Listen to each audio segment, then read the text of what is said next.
The Transformers Rise of the Beast trailer caught a lot of people off guard, including my friend Brandon Prime, but one question I had after watching the trailer is where exactly in this new rebooted world of the Transformers films is Megatron? Now, in this video, I'm going to go over Megatron as a character and where he could be in this universe, and whether or not it could tie into a certain giant planet from this universe.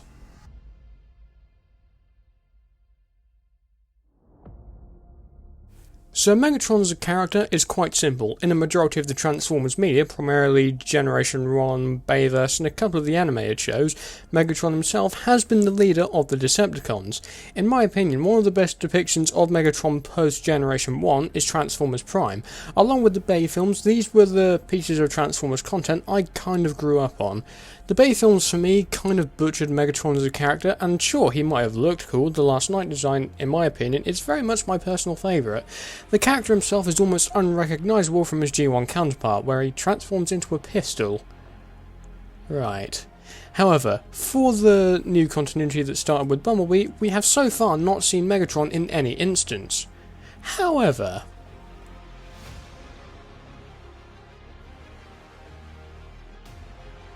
the Bumblebee movie, which is acting as the first film in this rebooted series, is just fantastic. It's even better than all 5 of the Bay films put together, although Michael Bay is still serving as a producer on these films from what I've heard, so yeah. This Bumblebee film even has a lighter tone which works seriously well, and for many fans the Cybertron flashbacks were an instant advantage for this movie. Now, this is where people began to question Megatron's absence in the movie, but director of Bumblebee Travis Knight did confirm that there was a deleted scene with Megatron where he was blowing up everything. However, when Knight responded with this, he did say that Megatron was frozen on Earth, which isn't correct with the new continuity but is with the Bayverse. A lot of people are forgetting that Bumblebee is a reboot to the franchise. Anyway, if Megatron wasn't present for the flashbacks, then who was leading the Decepticons?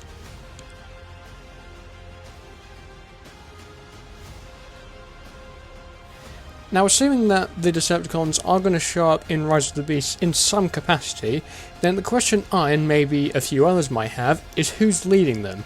Now, the main villains of this movie, from what I've heard, are the Terracons, and they're a different faction to the Decepticons, consisting of Scourge, Battletrap, Nightbird, and Reek.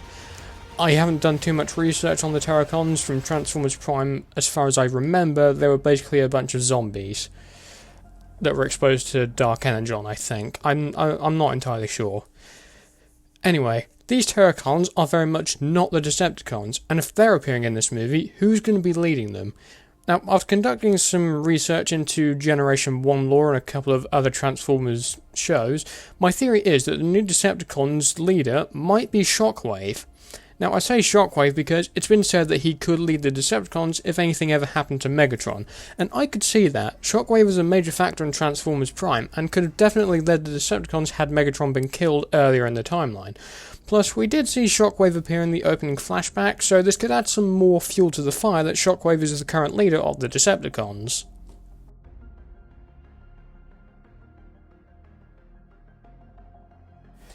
Now, we do have one trailer to go off here because Megatron isn't confirmed to yet be in this movie, but here are my 3 theories for where he possibly is.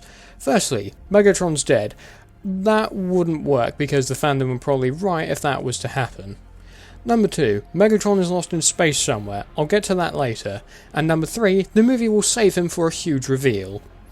Now, most of these can be put up to question. I think once we eventually get some more trailers, maybe Megatron's role in the film might even be confirmed later on. But one question I want to answer here is, has he become Galvatron already? So this next point could be entirely wrong, but I wanted to address it. So the Rise of the Beast movie seems to include the Terracon Scourge as the film's main antagonist, which brings up for me at least an interesting idea for Megatron. Has he already become his upgraded counterpart from the G1 movie? Going back to my point of Megatron being lost in space, one theory could suggest that Megatron might have been betrayed by the Decepticons and thrown into deep space after a fight with Optimus Prime. This in the G1 movie is how he becomes Galvatron, and where he meets a giant talking planet. And speaking of which,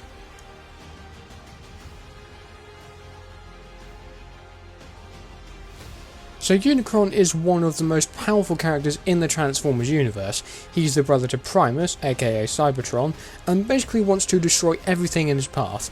In the Generation 1 movie from 1986, he's actually responsible for the creation of Galvatron and more notably Scourge. So this could mean that Scourge in this movie might have a connection to Unicron in some capacity.